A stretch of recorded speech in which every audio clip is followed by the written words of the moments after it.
Hey, Amazing Racers, Tim Totten here, the race director of the 8th annual Amazing Race for Charity. Can you believe it's been 8 full races already?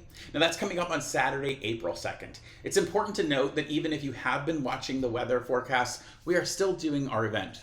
Since there's not a hurricane coming, we're pretty sure that we can all handle a little bit of rain. And the reality is our race challenges, at least 4 or 5 of them, have some water elements involved. So you are going to get pretty wet on the race course anyway. And that's good because you have a moisture wicking race shirt to wear. So we will still be doing the event no matter what the rain forecast looks like. And it is mostly an outdoor event. Our volunteers will be prepared for that. They will be ready for it, but you also will be ready to get plenty wet on that day. And in fact, if it's raining a little bit off and on, well, maybe, just maybe, it'll help cool off the day. Now, the race does start, the first racers will leave the starting line at 8:30 in the morning. So you'll have a starting time between 8:30 and 9:30, and that's on the back of your race bib. Now, we gave you this race bag, right? And on the back of one of the bibs was a little sheet. And the first number is your bib number, and the second number, like this says 921, that's when the race team starts. You'll also have an email that told you about that.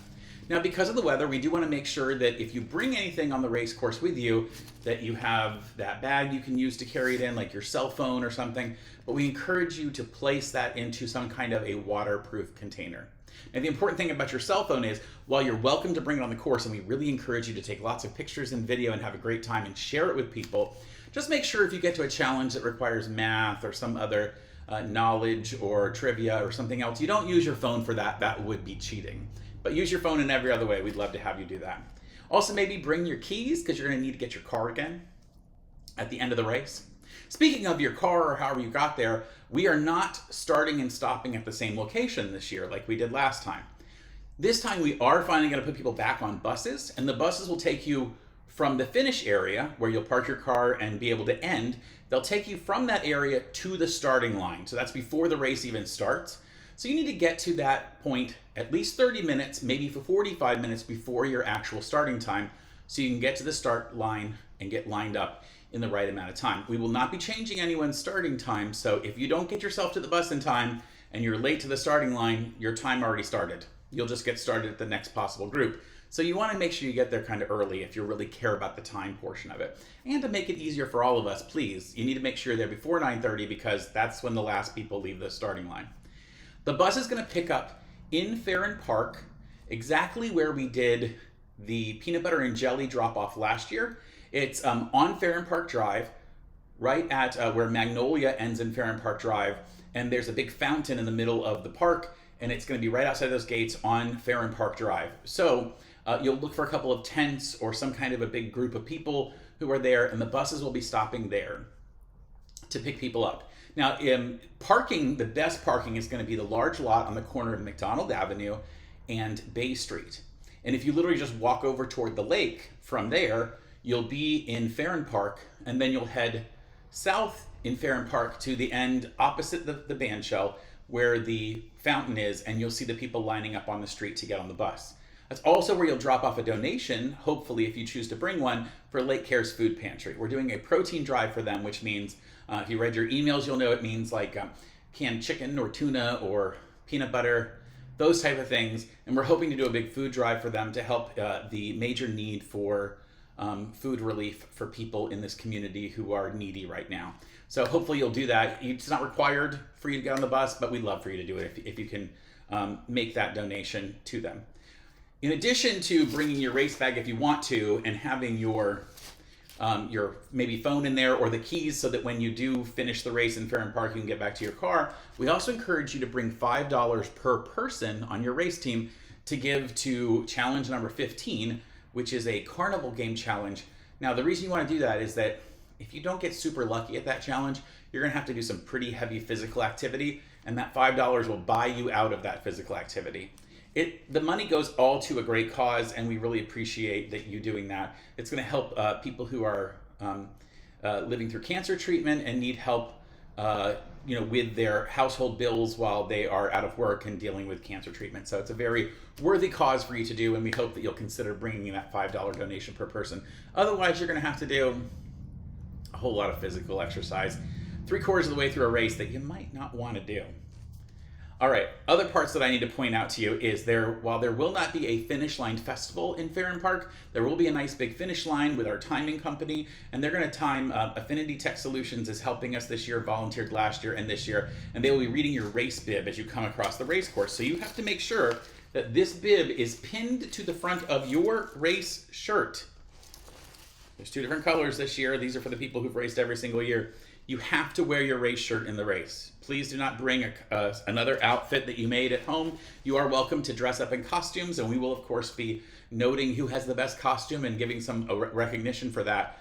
But you also have to make sure that you wear your actual race shirt so that we can see it, and your race bib so that we can not only time you, but make sure that you are actually part of the race. We say this because we have very strict rules about who is covered for liability and who is allowed to participate in the race.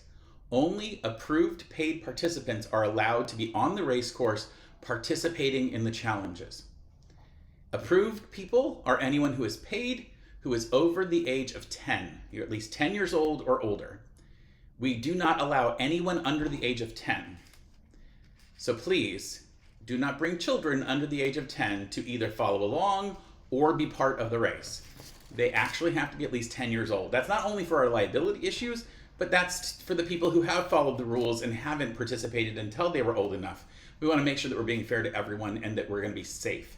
Also, the challenges this year are a little bit harder, and they were designed with 10 and up in mind. We also need to make sure that you remember that you can drive yourself to the starting line if you like, and that's going to be at the Church of Jesus Christ of Latter-day Saints at the corner of Waycross and Abrams. If you do drive yourself, there's a very specific part of the lot where they're asking people to park. We ask that you drive in on the Waycross entrance. That's the entrance on Waycross instead of the entrance on Abrams. The buses will be coming in off of Abrams, and racers will be going along the Abrams side of the road of the church, and we'd rather you come through the portion on Waycross and park in the grass parking lot. Of course, there is no bus back to your car at the end of the race. So if you drive to the starting line, you need to have a way to get back to your car that you have worked out yourself. So ride the bus with us in the morning, and then the race will bring you back to your car at the finish line. If not, make sure somebody can go ahead and give you a ride back later. If you do need to make changes to your race registration, to the teams, any of those information, you need to do it before Friday at 4 p.m. If you don't, it probably won't get handled that way, and you'll still be in the same division and have all the same information as what you originally registered, and not if you haven't made the right changes. So please do that. We also want to let you know there are 5 water stations along the race course, and while you're welcome to bring water in your bag if you choose to, there will be plenty of places to get water along the race course. And finally, when you finish the race, while we will not have a finish line festival this year, we're planning a big blowout for next year, but we're still at the point where we're not going to do that this year. We do want to make sure that when you cross the finish line and you have all the great photos have been taken by the photographers, that you also stop at the booth that's being manned by United Southern Bank. You'll see their tent, and they are the sponsors of the starting line photos. So you'll have taken photos at the beginning with our photographer that show how pretty you look before the race started. They will be printed while you're racing, and they'll be waiting for you at the finish line. So go by and tell the folks at United Southern Bank thank you for their sponsorship of the Amazing Race for Charity, and go ahead and get your starting line photos that you can take home with you, the printed ones.